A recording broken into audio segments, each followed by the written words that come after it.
Well, times are really quite tough for the strawberry industry at the moment. Jamie Michael has been growing strawberries for about a decade. This year's been one of the toughest for his business. A quarter of his fruit will be left to rot because he can't get enough pickers.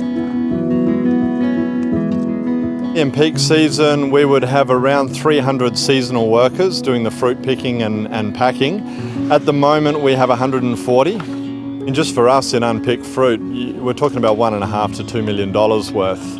Now, if you extrapolate that across the industry, it would be 15 to 20 times that. And to not be able to get it off the plant at the last step, it's heartbreaking.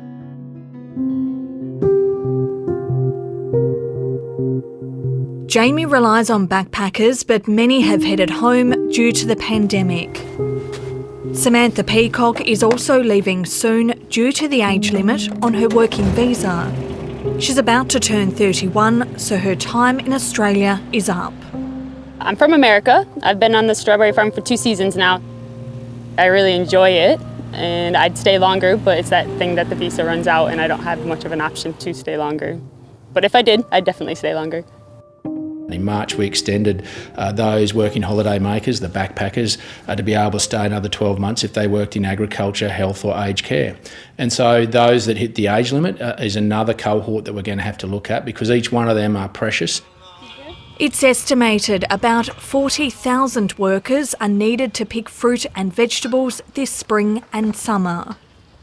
Our current estimate is that we have approximately half the number of people we need to get all that produce picked. The impact of that shortage may soon be felt at the supermarket. Many viewers will remember price spikes in the price of bananas after a cyclone up north.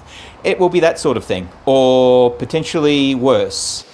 I don't think we should get into a panic mode about where prices may end up. I think that wouldn't be healthy.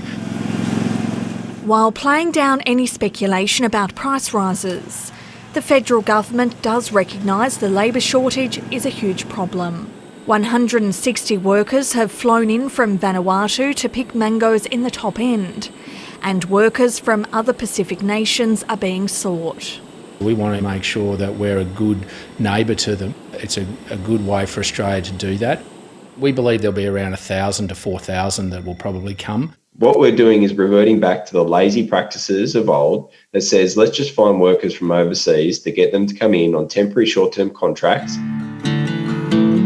Apple, pear and cherry growers are all feeling anxious about the upcoming season a few months away. For farmers, the grain harvest and shearing season is just around the corner.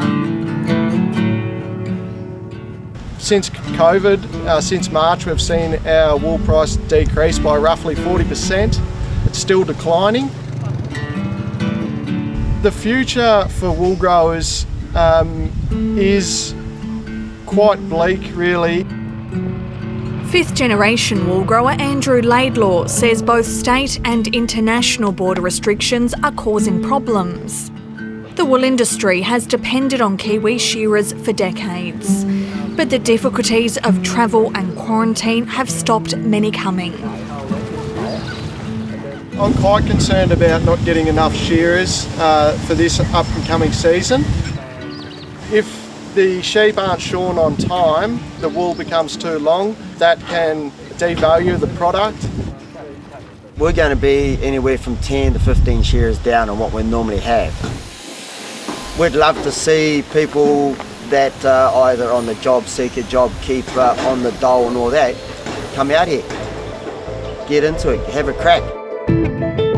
The labour shortage has reignited debate about getting more Australians onto farms. Unions say it's time wages were lifted. We think it's a perfect opportunity to hit reset on the working holiday visa, which has grown into an addiction for the industry, where we've seen some of the worst cases of exploitation in the labour market. What we want to see is opportunities provided for the 1 million plus Australians that are out of work. You've got to understand that invariably this is work many Australians don't want to do. There's a suite of measures that I'm looking at, and that's around looking at our university students and trying to look at incentives for them through the youth allowance to get them out and, in fact, travelling the country, making a quid during the summer to go back to uni with dollars in their pockets. Then we're also looking at incentives for those that are unemployed. Hey, how are you? Jamie Michael says he wants to hire Australians, but the JobKeeper and JobSeeker boosts mean there's little incentive to pick strawberries. Hey, how you going? The reality is if you can sit at home and earn your $750 a week compared to coming out to a farm and earning similar money, maybe a little bit more, bending over in the sun or the rain all day, I mean, I think I know which one I would choose. Right now, Jamie can't see a fix for his labour woes. I'm sure we don't all want to be eating frozen veggies and canned soup, fast forward 6 months. So, the fresh produce industry really needs something to be done.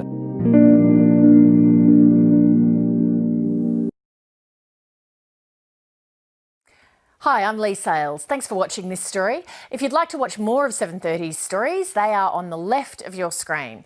And tap on the button below to subscribe and get the latest from ABC News.